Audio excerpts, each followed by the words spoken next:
Shots fired cases have gone up this year in Brooklyn Park, and a local nonprofit group is trying to do something about it by expanding its reach. The peacekeeping group Minnesota Acts Now has expanded its patrols to 63rd and Zane Avenues, joining 2 other crime hotspots in the city. The efforts follow what the Brooklyn Park police chief said was historic gun violence this summer. Reporter Sonia Goen shows us what the community group is doing to make a difference. Brooklyn Park police say gun violence is at an all-time high, and 63rd and Zane is one of the hot spots. So far this year, there have been over 3 shootings. Now, police recently installed one of these cameras so they can keep an eye on things. Meanwhile, the group Minnesota Acts Now says enough is enough.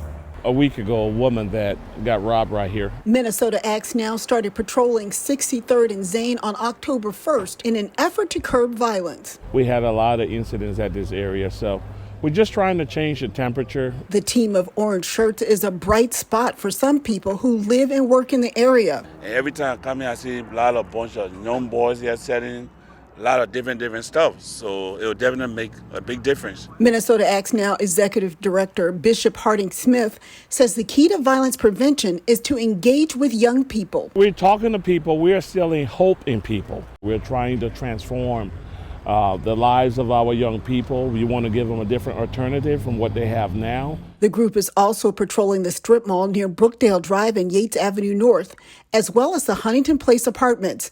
They say loitering and other small crimes are down. We want this place to be a place where the businesses, the business owners, can have people come and shop freely without fear. Harding Smith says Minnesota Acts Now plans to be a presence until things can change for the better. Meanwhile, some people are calling on police to do more to stop the violence. They definitely need to put more enforcement around these areas like this. In Brooklyn Park, Sonia Goins, CCX News.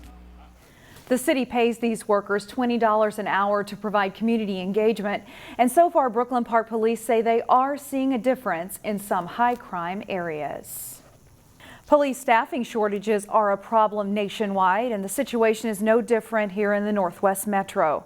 CCX News requested information from a state agency to get accurate staffing numbers on some police departments in our viewing area. According to the Minnesota Board of Peace Officer Standards and Training, which is the organization responsible for licensing officers, staffing numbers can change daily. As of October 4th, Brooklyn Center had 36 licensed full-time officers on the roster. The city is authorized for 49. Meanwhile, Brooklyn Park currently has 98 licensed officers. That city is budgeted for 107. And Golden Valley has 28 sworn officers on its roster. The City Council budgeted for 31 this year. The Minnesota Post Board does not keep track of police who are on medical leave, so staffing numbers can actually be lower. This Thursday, a panel discussion will take place on the state of policing. CCX Media and local chapters of the League of Women Voters will host the virtual event. Panelists include State Representative Cedric Frazier, Crystal Police Chief Stephanie Revering, and Robbinsdale City Council member Sheila Webb. The event starts at 7 p.m. and we'll have more details on how you can attend on our website, ccxmedia.org. A state representative from Golden Valley has announced he will run for Hennepin County Attorney. Ryan Winkler will seek the office in the 2022 general election to succeed Mike Freeman, who is not seeking another term. In announcing his candidacy, Winkler said the debate about public safety we're having now and we've had for the last year really has not delivered what people want. Winkler says he wants to work with police chiefs to help address staffing shortages. Transportation continues to be an issue in the Robbinsdale School District. Nearly 1,500 students haven't had school bus service yet this year due to a shortage of drivers. Delane Cleveland has more on how the district hopes to fix the problem. Yeah, we are 1 month into the school year and the Robbinsdale School District still doesn't have enough drivers to cover all of its bus routes. District officials say this first month of the year has been a, quote, terrible struggle. We're down about 20% for our drivers. It's the same problem that existed at the beginning of September. And according to Jeff Connell, the transportation director for Robbinsdale Schools, it's an issue that won't be resolved anytime soon. The harsh reality is this problem is here to stay. This problem isn't going to go away next summer. It's not going to go away next year. And if we're realistic about it, the bus driver shortage has been happening for the last 5 years.